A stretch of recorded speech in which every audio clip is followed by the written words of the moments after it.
If we're not pumping it in, it's going out. So if we leave this bare, all that bare ground's actually consuming CO2 is going up. Organisms are consuming the remaining carbon in there and it's turning back into CO2. This reverses it. This is a net carbon gain if we have plants covering the land.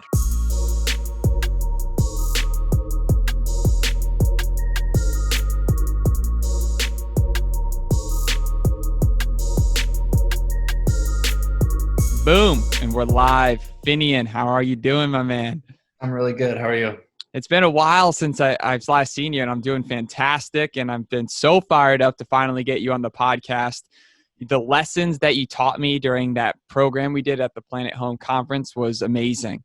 I never looked at soil the same since. It's constantly been on my mind, and I'm really excited not only for selfishly for a recap sort of what we learned there, but for our audience to learn just what's going on in the world right now, how, we can help by understanding what soil regeneration really is, because I know a lot of people don't know it. So first off, man, congratulations on everything you've done with your nonprofit, Kiss the Ground. It's truly amazing. Thank you so much. And I think it's a great way to start, because what you're talking about is very similar to the epiphanies that myself and the other founder had right in the beginning, and then have happened over time that we've been involved in this. And it's really, we call them aha moments, but they're so much bigger than that. They really shift how you see the world completely. And that's really what a lot of our goals at Kiss the Ground have been, is to say, there are pioneering farmers and scientists who've discovered this stuff. There's ancient wisdom that has known this stuff. Our current culture is kind of locked in this mechanical mind that's forgotten a lot of this stuff and hasn't even been paying attention to it for the limitations of our perspective. And this opportunity to help create ways that people, regular folks just like you and I, who might not be attached to these concepts, can get it. And that you witnessed one experience, highly experiential version of it, which was walking through the Planet Home event, where we were showing people really, okay, soil, this is the deal that is happening on our planet, and this is how much we've destroyed it, and this is what that means. So what are the impacts of degraded, desertified, destroyed, unfunctioning soil? And then being able to see what happens in this transformation that occurs when we start to work with the land to rebuild its original function. And all of a sudden, these miraculous things and these solutions that are almost outside of most politicians, most government officials' scope of what's possible occur. So we'll get into that. But it's really my job out there in the world right now is how can I help to shift the minds of thought leaders, emerging leaders, existing leaders, and people who are ready to take charge in this and help them get this as much as I've gotten it. Because I didn't know, I had no idea either. So it's a really exciting time. Yeah. Where's your background with this stuff? Because when you speak about it, you speak about the soils like your kid, right? Like you are so passionate about it. And that's something that I don't know if you're born with, or like, where did you come into this true love for the soil and for the earth? Great question. Well, first I'll start with the kind of the science portion of it. I have always been interested in science in terms of the biological side. Terrible student of chemistry when I was in high school, but always fascinated with biology. And I was really lucky to have an amazing biology teacher who I actually got for 9th grade, 11th grade, and 12th grade, the same amazing biology teacher. And I come from upstate New York, Ithaca. I'm from Albany. Oh, right. Cool. That's where my parents are from. And so Cornell University is in Ithaca. And one of the cool situations that happened that could be considered a priming moment for me was all of biology, learning photosynthesis was so miraculous to me that these organisms were involved in doing this, and the what's happening inside of a leaf, like that stuff's just bonkers anyway. But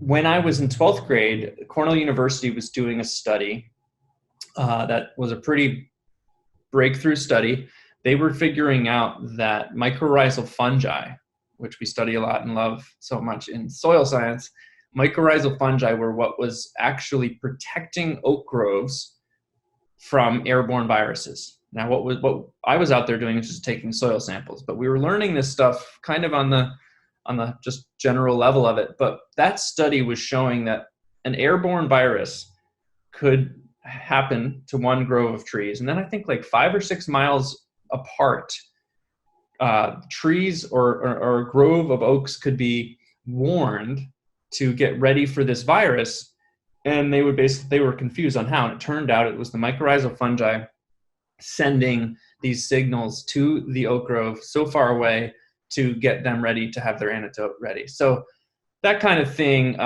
the level and the depth I went in my biological learning, and so it was more than just a high school biology experience that I had, and the fascination I had with it was pretty robust too. So that being said, on the scientific side, I have that kind of existing awareness built in. So when I heard about this and watched a 4-hour presentation by Graham Sate, who's an amazing soil expert from New Zealand, when I watched that 4-hour talk of his, these big aha moments, were particularly ringing in my head of like, oh my God, it's all clicking together. So, there's several people in that audience, but for me, I think I had a heightened level of priming to be ready to hear it, get it, have the synapses connect of, this is a big deal. In fact, this is the biggest deal that no one's talking about. And I had that moment for me was, if I didn't know, and I considered myself environmentally and scientifically aware, just to put numbers on, like in the 95th percentile of people who knew what was happening with climate change and what the world was dealing with. And I was like, if I didn't have any idea about this whole soil thing, probably most people don't know. And that was the same as other co-founder Ryland. He was like, I'm in the organic food business. I had never heard about this soil thing at all. Like, for both of us from different walks of environmentalism, we were both like, if we didn't know, probably a lot of people don't know. And then we started asking people, nobody knew. Al Gore didn't even know, really. Like in the last 7 years, some really amazing shifts have changed. And part of that is because a lot of the science is relatively new, and humans have been locked in a mechanical thinking for a long time since European domination of the globe happened some years ago. Yeah, it seems what's cool is that you're tackling this deep root cause behind a lot of the issues that people are well aware of. Climate change is overall pretty well received now by especially millennials and under in general, but a lot of people still don't know exactly how to fix the specifics. And there's so much information out there today, some accurate, some false. The soil regeneration topic is just the first time I ever even heard that inside of the community. This is something that isn't being talked about enough, but yet is such a big piece of the puzzle. So I'd love to kind of go through a little bit about maybe an overview of what exactly is soil regeneration, and then we can dive deeper. Great. So the way we teach about it in soil advocate training, we do a course for people who are ready to take the next step. That's so cool you guys do that. That's so cool. Really, we're in one right now. It's going so well. We have about 240 students from all over 260 students, from all over the country, all over the world. We had, I think we have like 16 different countries represented right now. But basically, the easiest way I see to start off someone in the conversation is this little trick, just saying, where does a tree come from?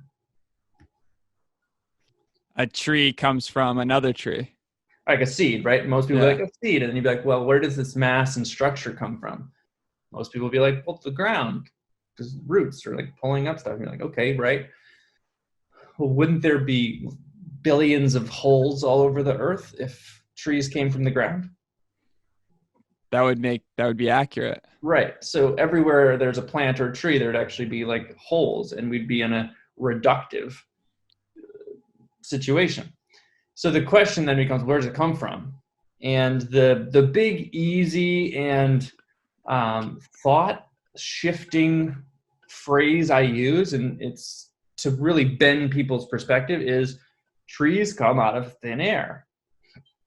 So that when we're conceiving of the mass of a tree, the structural element, when we're perceiving that as coming from what we would call nothingness, this air stuff that we refer to as nothing, that the entire mass and structure came from the tree. Now, a tree is only 50% carbon, but its structural components are formed by carbon chains, because a lot of it's water. What you dehydrate it, it's 50% carbon based. So when we grasp that the structure of the tree or the structure of a plant came from thin air, because carbon that's in carbon dioxide, carbon into oxygen molecules, when the plant sucks in that carbon dioxide into its leaves and its stomata, inside the chloroplast, using sun energy, it breaks apart those carbon dioxides and connects the carbon with hydrogen and water that the plant pulled up from its roots. Creates carbohydrate chains. These become liquid sugars. You know how if you break a plant or you tap a tree, sap comes out? Mm-hmm. That's the liquid sugar that's made of carbon. It's carbohydrates, liquid sugar that's flowing through the tree. And the tree's actually feeding itself to do things, keep its maintenance, and it's also building itself. So the building blocks of life, we've all heard, our carbon is the building block of life, right? You've heard that? Correct. So when we say, okay, now we're understanding that the plant is pulling in carbon from the air, carbon dioxide, and creating itself out of these carbon chains, right? We got that? Yep. Now we're saying, okay, well, where does soil come from? So what most of our textbooks will say soil comes from is, let's say this is a hillside. We have sand, silt, and clay kind of eroding from weathering and falling to the valley and accumulating, right? So that's our sand, silt, and clay. That's the majority of the mass of what makes up our soil anyway, is this sand, silt, and clay stuff, right? Then what a lot of our textbooks are teaching us is things die and decompose and mix with that sand, silt, and clay and create soil, right? Makes total sense. And it's true. But we miss the big thing. And this is what's so big and why this conversation is so new and exciting, is because underneath the surface, all of this area, something amazing is happening. The roots of the plant are sharing. They're leaking out. So pretend my fingers are the roots. They're dripping out liquid carbohydrates. 30 to 40% of the liquid carbohydrates that they make, they're leaking out of their roots. So this is the big reason why everyone's so excited about soil regeneration, is because the plants are leaking it out. Like, why would they give away all that free sugar? Why wouldn't they use it to build themselves? Well, in exchange, they are feeding this liquid sugar out. Life likes sugar. All of these microbiology, like fungi and bacteria, are surrounding the root and consuming that sugar. And in the process, they're harvesting and making available minerals in that soil substrate. So their life and death cycles are creating nutrient available or nutrients to be plants available. So they're actually using their enzymes. They're digesting the soil right around the root and making that available for the plant. So that's why the plant's feeding them so much. But here's the other cool thing. The fungi that are connected to the plant that reach out and they're all in their hyphae going out there, they're pumping minerals back to the plant. The bacteria right around the plant root are right there.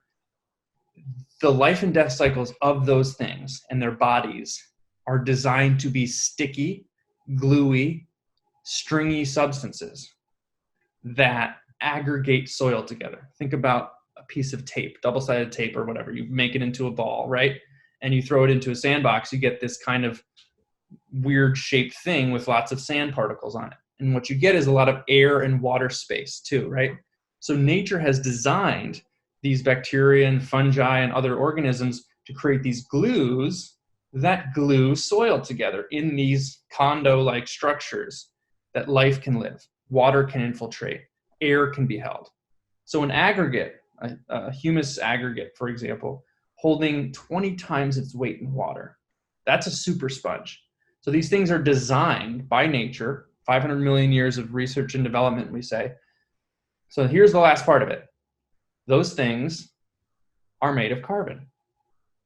So this story of plants pumping in sugar to feed the microbes who are creating aggregated sponges that are made of carbon, these little mini condos under the ground, that's the carbon pump and the carbon storage component that we forgot about and didn't really understand, because the leaves that fall to the surface here and decompose, 80%, 70%, most of that is going to decompose within a very short period of time and turn back into CO2. The stuff that gets stored for longer in those aggregates and humus, that's the stuff that really builds soil down. You can have your soil profile grow down at a very quick rate. That's the basic lesson of how carbon's pumped into the soil and how soil is built and can be built very quickly. Is there a level of how much soil can be built? Like a certain, is it 100 feet, a mile? Like how much soil can exist under any particular tree? That's a great question. The plains of the United States, I like to be on the conservative side. There were places that were over 10 feet of what we would consider topsoil humus, and or A horizon, O horizon area. So that's pretty phenomenal. So at measurements of 8 to 10 feet, no problem. Some people argue much higher, but I tend to just go with that figure. But yes, I mean, in terms of how much we can build back, and now, in the middle of this country, we created the Dust Bowl. So you can imagine we shrunk that all the way down and took out all the organic matter. Organic matter is 50% carbon. So we essentially depleted the carbon stocks in the soils of the United States significantly. And it happened in the Middle East and anywhere else in the world where there's deserts. You had humans basically take fertile land that had carbon in the soil, in the carbon soil sponge, and deplete it and turn it into sand. Almost every desert was a human-generated desert across the world. Yeah, that's interesting. In terms of the origin of soil regeneration, you said that all these textbooks are teaching one thing and they're kind of leaving out this particular detail. And you said that this is a new discovery that's absolutely fascinating. At what point, when did this first get brought into light? Totally arguable in terms of the timeline. I mean, there are studies, I think earlier in the 18 whatevers, where people were figuring out that this is a phenomenon. Like even the study, where does a tree come from? There was a study, I forget the date of it, but the person who figured out that trees don't come from the soil, he did a whole measurement of the tree grew 3 feet tall and the soil only lost this much of its mass. So the tree must have not come from the soil. That was ages ago. But particularly the science around proving some of these amazing features that are happening in the soil, like the production of something called glomalin, for example, which is, remember I just described the root tip here, the fungi strands that connect like IVs to the root themselves. Each of those strands have a sticky protein called glomalin that protects them. And this is a megaprotein that's very hard to digest, so it stays in the soil for a long time, storing carbon, and it also it's like the super aggregator of the soil.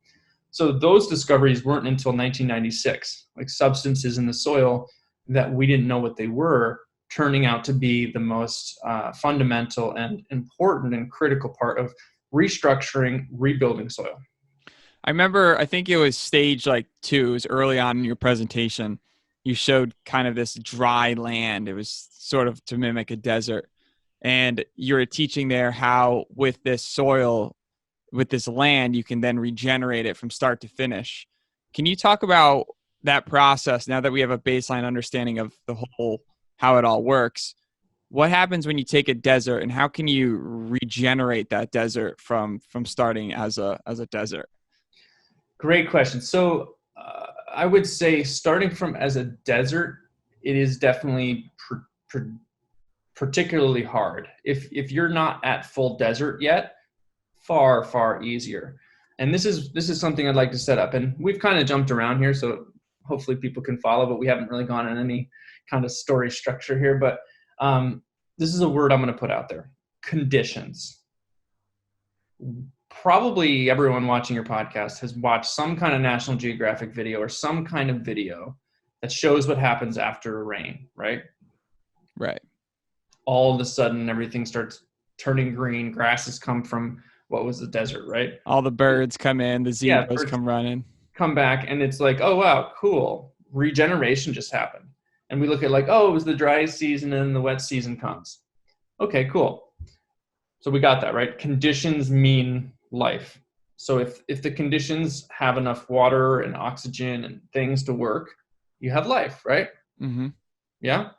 So in a full desert, the problem is you've lost most of, or at least a significant amount of, on the top layer of soil, you've lost your seed bank, your latent seed bank has eroded and washed away. So when a rain comes or when something happens, even good conditions of that top layer of sand being wet, it may not have the amount of seeds in it. That doesn't matter if it gets wet. But in a condition where something hasn't gone full desert, where you have just degraded land, right below the surface, even if it's compacted at the top, right below the surface, you can have seeds that are waiting. So if you have enough percolation or infiltration of the water, you can give the conditions so that plants come back. Now, to describe degraded soil, if my hand is degraded soil here, thinking about it caps itself off and actually gets very hard to penetrate with water. So water hits it, and water actually, those bombs of water droplets are actually creating more dispersed state soil and even a harder thing to penetrate. So that actually can have more erosion and runoff and less infiltration, which makes the cycle perpetuate. Now, if we look at how to rehabilitate places, one of the fastest ways is without major human intervention is using animals, okay? So think about taking a large herd of animals into a place that has capped off, what do you call it? The soil is capped off because all the rain droplets broke the aggregates and it's basically like sealed off. Does that make sense? Sealed off surface. So now it rains, it runs off even more. So you bring a group of cattle and you herd them tight together. You bring them into an area. Even if there's not a lot of food there for them, their hoof prints have evolved to make these awesome little holes that act as dams or act as little reservoirs that penetrate down, right? And if they're eating something, they can drop things into that little hole, right? So they make these little pockets into, if there's some ability for hooves to go in. So then what can happen is their dung and their urine also are fertilizers. So you go into an area and all of a sudden those holes exist. So now when it rains, there's water stopping and being forced into one of these little holes, and that will create conditions where less runoff will happen, more infiltration will happen, and the potential to allow for something in the latent seed bank to sprout back up during that time. Also, underneath the poop of a cow or in a place where urine, you're giving nutrients that weren't available in the soil because the soil was so depleted that will be able to regenerate it. So looking at that natural effect of herded animals that used to be in most of the Great Plains of any part of the world, really, you're looking at a condition being set. So you're setting up for better conditions when it does rain. And all of a sudden you're utilizing that rain better than you were before. So you're maximizing more how much rain can be used. So it's basically strategizing, be like, oh, we have zero effective rainfall, which means that within a day, all of it is evaporated or run off. And if we bring these animals in herding properly, we can have much more effective rainfall. So that's something to think about. When we're looking at conditions, are what is going to allow for plants to flourish or not, then we say, okay, how are we making rainfall effective? Okay, now let's switch to another example of a farm. So when you don't have plants in the ground, I'll just use my handy plant here again. If I took off all the plants from the surface, right now when it rains above this plant, the rain hits the plant, slows down, right? And the puncturing here of the plant will allow more percolation of the water into the soil. If I take out all the plants and I just have soil, this soil, all these little aggregates will be busted apart by the raindrops and seal off again, allowing very little infiltration. So that fast-paced bombing of the soil with raindrops. So that's essentially packing this down. So when you're looking at farming land, not range land for raising cattle or something, we're saying how much of the year can you make sure that your land is covered with plants? Because two factors are happening there. You're protecting against erosion and runoff and water loss, and you're actually actively pumping carbon in to increase your soil sponge, all those aggregates, right? So when we have living plants, what do we have? Carbon pumping in the ground. What do we have? Protection from wind, water, and sun baking the top, right? Mm-hmm. Does that make sense? So those two things are really paramount to say, can we have more of our land covered? So the query for everyone is, next time you're driving down the road or flying in a plane, look out and see how much bare ground you see. Bare ground is the antithesis to regenerative agriculture. I don't know what that word means. Can you explain that? Antithesis? Yeah. Oh, it's the opposite of what.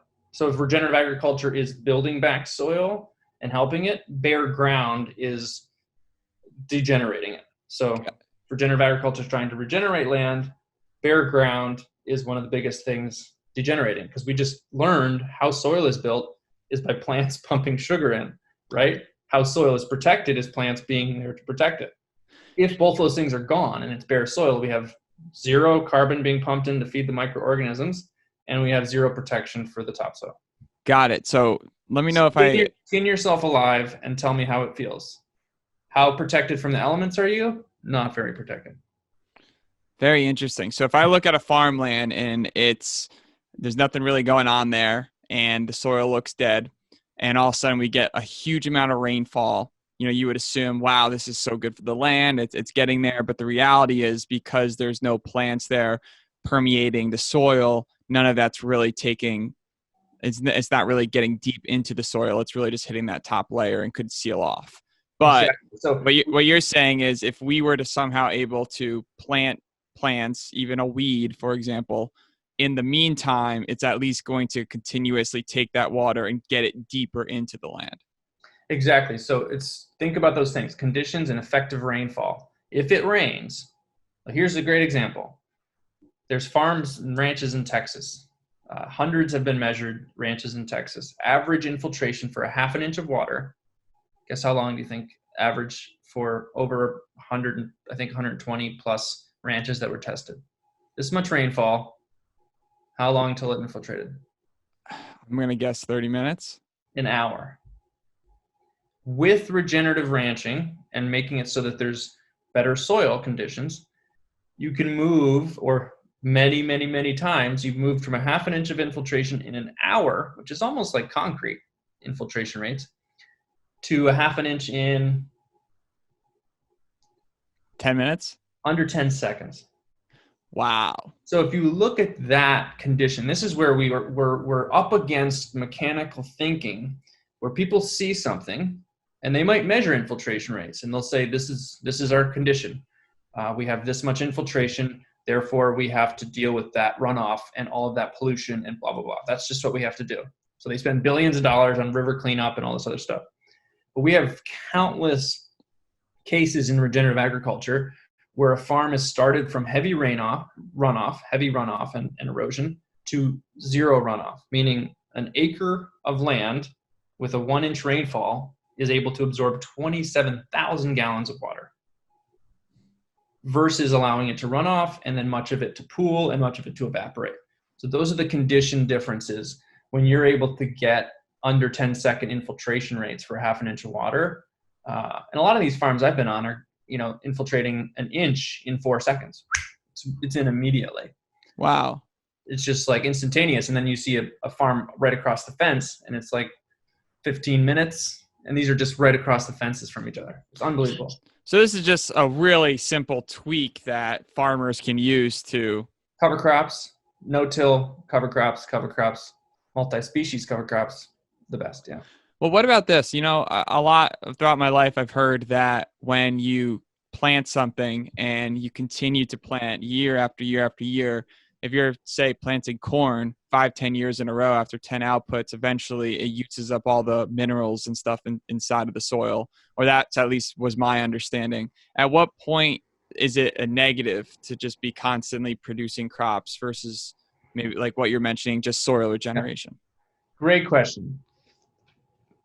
Animals eat different things, right? A robin eats different things than a duck, eats different things than a lion, eats different things than an otter, right? Right. So plants are the same. So plants have a different appetite and different root depth level, and they have a different exudate, meaning what they're putting into the soil, the sugars they're putting in to feed the microorganisms are different. So they attract different microorganism colonies, which extract and make different minerals available in the soil. Okay. Does that make sense? Yep. So now, kind of the older thinking of crop rotation. Cool. Think of crop rotation as so 1980s. Just bear with me on that, right? Okay. You think about something evolving. Crop rotation's great if for your cash cropping, right? So let's say you're going to sell corn. So you grow corn one year, and I'm going to sell soybeans. So you grow soybeans the next year, and I'm going to do alfalfa and hay that, and I'll do that next year. That's great. That's going to help a lot. But what's even more strategic, if we think about what I just said previously, is when on your off season from your cash crop, planting, let's say 16 or 17 species of very differing species of cover crop mix over your winter season, for example.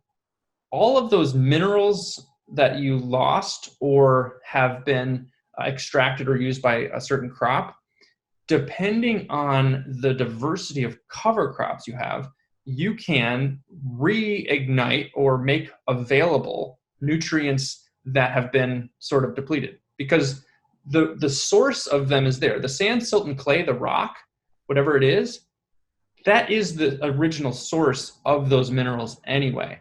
So if you can activate the biology with all of these different species of cover crop, all of a sudden, Gabe Brown has a great line. I'm trying to remember how he says it. He's a famous regenerative farmer, rancher. He says, what a lot of farmers are spending 17 years to get back in their soil from these rotations, moving, blah, blah, blah. He's like, I'm getting in one, because he's doing this very diverse set of cover crops, which is putting and making available all of these nutrients because of the different compounds that are released by certain biology being in the soil. It's miraculous. So basically, why I say like crop rotation is essential, it's cool for your cash crop, just doing that is still mostly degenerative.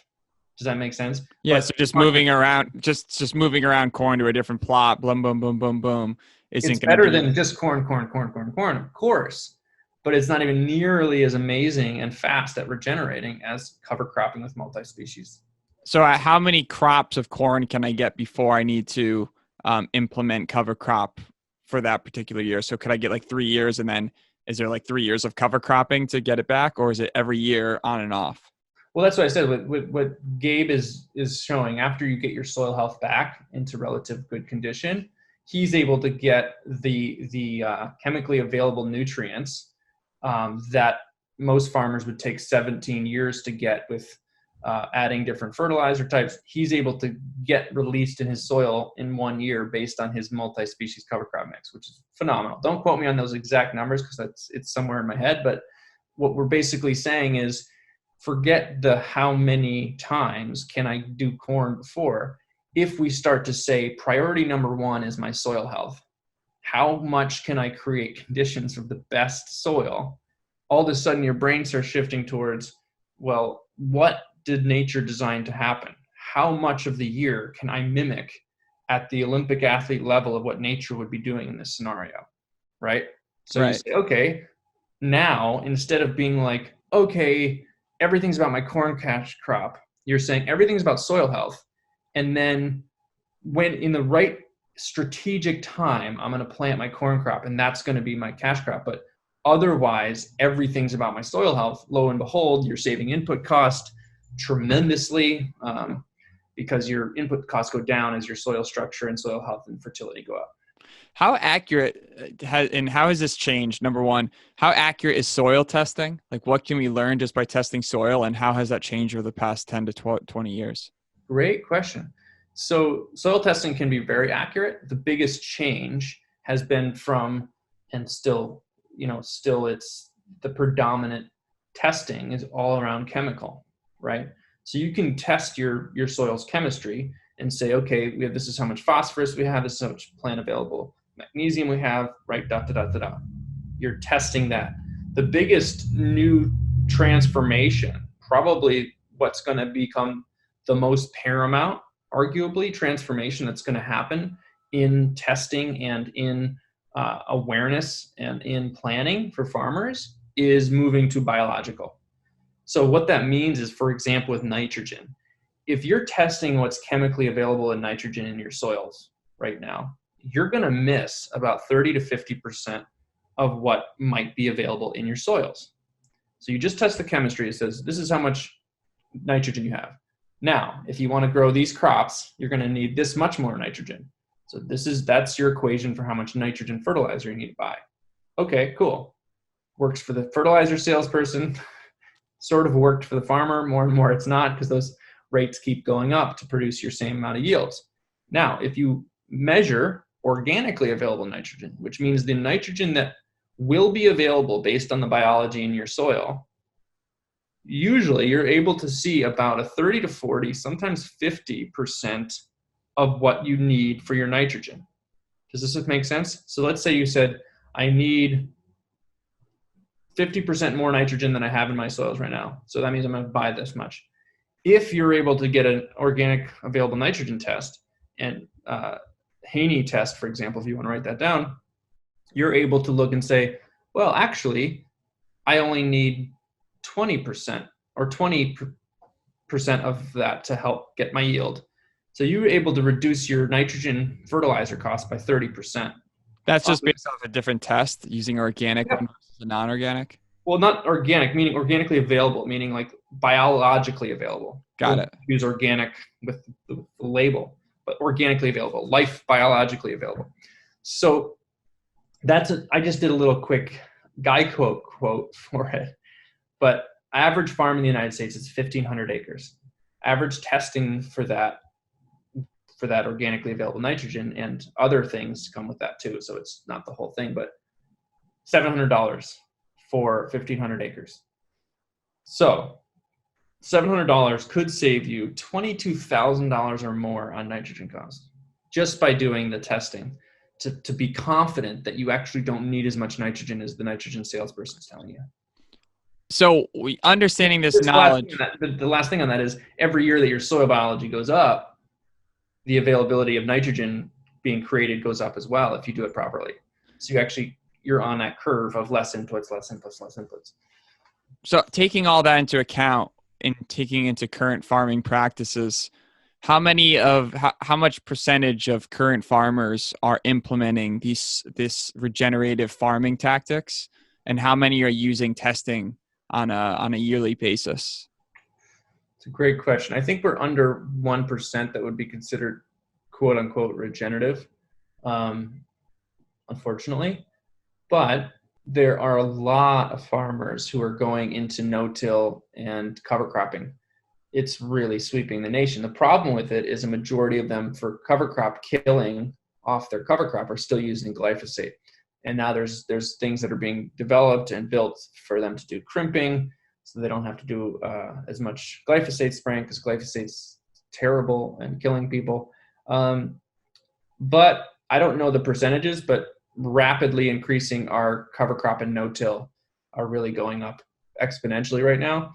And we don't know the numbers per se, but yeah, it's catching on. But I wouldn't say that people would be considered regenerative until they're actually building soil back and building the function back. Yeah.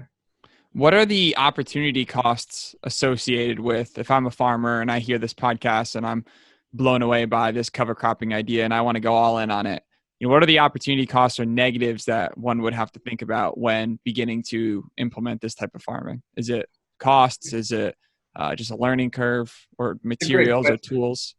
We highly recommend that, and we're developing an online 101 for regenerative farming with the lead, what we consider the best regenerative farmer trainers, called the Soil Health Academy, which you can check out right now. And you can get scholarships through Kiss the Ground starting this March for full scholarships for a 3-year program for farmer training, which includes soil testing on year 1 and year 3. So a farmer would be able to say, okay, I want to apply for the scholarship. I don't have the funds to pay for this myself for this 3-year program to transition with the testing plus the courses that the Soil Health Academy teaches and ongoing training from them. And then we're going to be moving that 101 soil 101, the Regenerative Agriculture 101 course to an online platform which anyone can be able to access and go through a 3-year training program. And that being said, why I'm mentioning that is to confidently transition. It is not just a mind shift of, oh, that makes a bunch of sense. Having the support system, having the environment and the community around to support you, and then having experts who can guide you along and be there for you is essential. Part of the reason we developed our program the way it was the drop-off rate of people who hear about this at a conference and then go back to their community and don't have a lot of support in their community, are kind of up against their parents or their family, and they're just like, whatever, I'm just going to go back to the old ways, even if they were super inspired. So we're really looking at how can we be much more significant in the transition. So to answer your question more particularly, sometimes equipment is an issue. So for example, if you have heavy tillage equipment and you're trying to go no-till, some people are trading in their tractors for no-till drills. We are looking at government grants to be able to be available to help those people who want to switch over do that better. Cover crop mixes, if you take any soil health course from a good professional, those should pay for themselves pretty significantly if you're willing to do the testing. Like I said, if you did your cover crops in the winter and you're able to know, like, wow, I actually don't need as much the next year in input cost. There's a great quote I have from a guy I can pull up here. It says, in our second year, we saved over $200,000 by reducing input costs such as seed, pesticides, herbicides, fungicides, and fertilizer, as well as reducing labor and fuel costs. We had also reduced glyphosate consumption by 80% and were glyphosate-free by year 3. So this is someone who took a training from the gentleman I talked to you about with the Soil Health Academy, and those were his results by, like I said, by second year. Pretty astonishing what can happen when you're guided by people who are kind of the mavericks of this, not just some slouch from a university who's never done it, but the folks who've done it and teach it, who are the most sought after trainers. You can have like amazing results because you're getting it's not a one size fits all ever, but you're able to look at your farm and start the process and have significant savings within the first 3 years for sure. So taking all this into consideration, how much would this impact, say, climate change and global warming on an aggregate basis? If we had 50% of farms around the world implement this type of farming, what would that do what would be the ripple effects of that on the environment and on the globe? Huge. Astronomically huge. So let's just jump back to the beginning of this conversation. Climate, what does that mean, first of all? Second of all, if it just means CO2 in the atmosphere, if we're not pumping it in, it's going out. So if we leave this bare, all that bare ground's actually consuming CO2 is going up. Organisms are consuming the remaining carbon in there, and it's turning back into CO2. This reverses it. This is a net carbon gain if we have plants covering the land, right? So when we look at the 4P1000, which is an initiative that France came up for the UN COP21 event, they're basically saying that if 0.4% soil organic matter increases happened on the world's agricultural soils, we would negate all current emission levels by far. Done. And I mentioned Dr. Alan Williams. Do you mind if I share a screen really quick? Yeah. This is the first ever shared screen on the Len Jones Party of Two podcast. So if you guys are listening to not on YouTube, definitely check out the YouTube video to get a better understanding here. Cool. So this is just an example of an existing farm. This is talking about economics. So we have ecosystem carrying capacity and time in production here, right? So this is your curve in the degenerative model. Every year you can hold less animals on the land. So that means you're making less money because your input costs go up to feed your cattle because you have less feed on the land. Here's the sustainable model where you have land and you have cows on it and you're trying to do your best, and the model of the money goes the same, input costs stay the same. I want you to notice something here, Ian. This is what I'm going to get to in a second. Look at these cows, right? Mm-hmm. What do you notice under the cows? I don't know if that's poop or hay or. It's really a simple, weird question, but they're shadows. Okay. You notice that you can see their shadows? Yeah. What do you think that means about the grass height? It's high. It's short. Sorry, yeah. Trick question, but you're not going to get shadows if you have super high grass up to their shoulders, right? Okay. So when we're looking at this now, we're saying this is a neighbor right across the street from Dr. Alan Williams' farm. So this is a 5,000 acre ranch as well, and the cows are able to do whatever they want. So they just go out and graze, and they're grazing all day, literally heads down the entire day. Input cost, as I mentioned. So this is Dr. Alan Williams' farm right across the street. 3.5 years ago, now I guess it's now 4 years ago. 4 years ago, he got onto this land, and it was 50% bare ground crop fields. Looked like desertified area, right? You can imagine 50% of the ground is uncovered, dusty crap, right? In 3 years, he transitioned this farm into a situation where he has 3.5 times more biomass than his neighbor does, because he's doing regenerative grazing with his animals, bunching them together, moving them when they need to be moved. So the fact, and people can watch a film called A Regenerative Secret that I made with Dr. Alan Williams here, and his input costs are going down every year. So every year he's able to increase his stocking density. So he's able to increase how many people he's employing, how much money he's making, et cetera, et cetera. And the neighbor is across the street is still going down, degrading. When it comes to, look at this biomass, right? He moved from 50% bare ground to this, and his biomass is 3.5% more than his neighbor's is. When it comes to carbon sequestration, he's building about 0.5% to 1% soil organic matter annually. Like I mentioned with the French initiative for P1000, they're saying if 0.4% increase of soil organic matter negates all current emissions, period, right? So to answer your question, if we had 50% of farms doing at least this type of stuff, we would be in for not just a huge carbon sequestration situation, halfway cutting all human emissions, but also we would be dealing with the factor of when it rains here, all of that water is absorbed and retained. The rates, I think he was at 4 seconds for infiltration rate here, which is amazing, which came from a degraded land. So regenerating the land's function is such a big deal because the world has dried up and turned desert at a rate of, sorry, I'll just jump back here so we can look at this. The world has dried up and desertified at a rate now of almost the size of England every year. What I mean by that is we lose what was currently in agricultural production, land that is so degraded that even chemicals can't prop it up, at a rate of 30 million acres a year. England is the size of 32 million acres. So an area nearly the size of England lost every year out of production because it's too depleted and destroyed. So all land can get to the point where it's too depleted or destroyed. It can. So the question, this is the slide we're looking at now, is basically saying, this is where we are. And you saw this slide at the exhibit in San Francisco. This is where we are. We have to regenerate. Sustaining is just insane right now, as we see with this. As we see with this. Why would you want to sustain this? And then we're basically looking at regeneration as our only option to go here.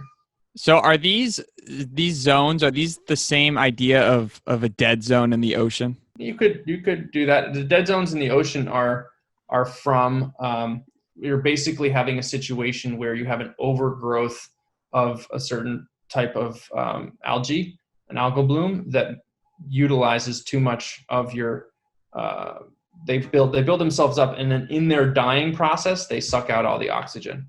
So they suffocate the waterway and kill a bunch of the things that were there that needed oxygen. Because even though they're in the water, they're still oxygen breathing. Yeah. This is a question I always like to ask anybody on the podcast. It's kind of the staple.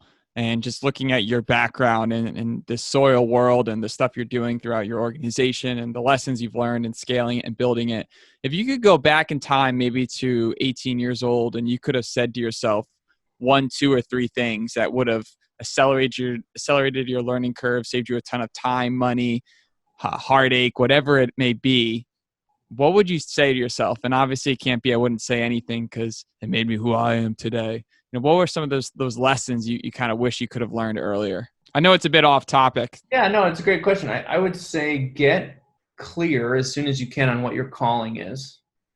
And what that means is pretty basically like, what do you wish for the world to experience? So my calling is that people know that they can change the world. That's my calling. So finding that out really sharpens the ability for your life to go down that route of fulfilling that. And it can fulfill it in many different ways, but knowing what your calling is and feeling connected to it really helps you filter out the BS that isn't serving you and that mission of fulfilling that for people in the world. Then the other thing is someone who was able to coach me on not having to play small and scarcity. So having the support to not finding people who could support you and not playing in a scarcity mode, meaning like, oh, how can we do this with $10 versus like, this is going to cost $10,000 to do, and to do it right and to do it so it serves the world. So that kind of, those are 2 things that come to mind. And the third thing probably would be is health, recognizing how much your own physical health can help being able to reach your highest potential, and how much the food we eat, the things we consume. This Uber driver gave me this little saying, like, do yourself a favor. Do yourself a favor. Like, instead of the stuff that you think is like a treat, do the stuff that's actually going to give you a favor in terms of your energy and how you feel, because maximizing our impact on the world, we need our energy and we need our health. And that's been probably the most recent lesson for me that I wish I had been aware of like, well, you're only going to be as good as you're able to be based on your cognitive and body feeling, because otherwise you're going to be stuck in. Ugh. That's one of those lines I'm always going to remember. Do yourself a favor. What a powerful 4 words. Yeah. Finian, I know you got to get going. So first of all, this has been amazing. I can't wait to spend more time with you and learn and how we can support your organization, and just what you guys are doing is incredible. This has just been such a educational lesson. And for anyone that is interested in understanding more about this, I know you guys have courses and where you go deep into this. Can you share a little bit about how people can continue to follow your mission, and if they want to get involved, how they can do that? Yeah, the best thing to do would be to go to kisstheground.com, not .org, and first start Find Your Path. We have a tool right at the top. It's just get involved, find your path. It's easy for people to get into it and start to see what is recommended for them. So our courses are currently happening right now. So those are a little bit late to sign up to, but the next ones in the spring are coming. And then we have a business course coming earlier this spring. And then we have, ability to help sponsor farmland programs. So if someone out there has financial capacity saying, hey, I'm sick and tired of investing in sustainability, I want to invest in regeneration, you can actually sponsor and help farmers get funding so that they can get these scholarships and get on their way on this 3-year training programs. So go to kisstheground.com, become a member so that you can get connected with us, get on our monthly webinars, and stay up to date. And then, like I said, do the Find Your Path tool, which is that first thing to click on the homepage, and you'll be able to get specific recommendations that are catered to your taste and what you want to do in the world. There it is, Finian Makepeace. The last name says it all. We appreciate you having on the show. Thanks, Ian. I really appreciate you doing this. All right, take care. Thank you for listening to another episode of Len Jones Party of 2. If you enjoyed it, please leave us a review and subscribe to stay up to date on our new episodes. And remember, hope is not a strategy. Keep making moves. Till next time, peace.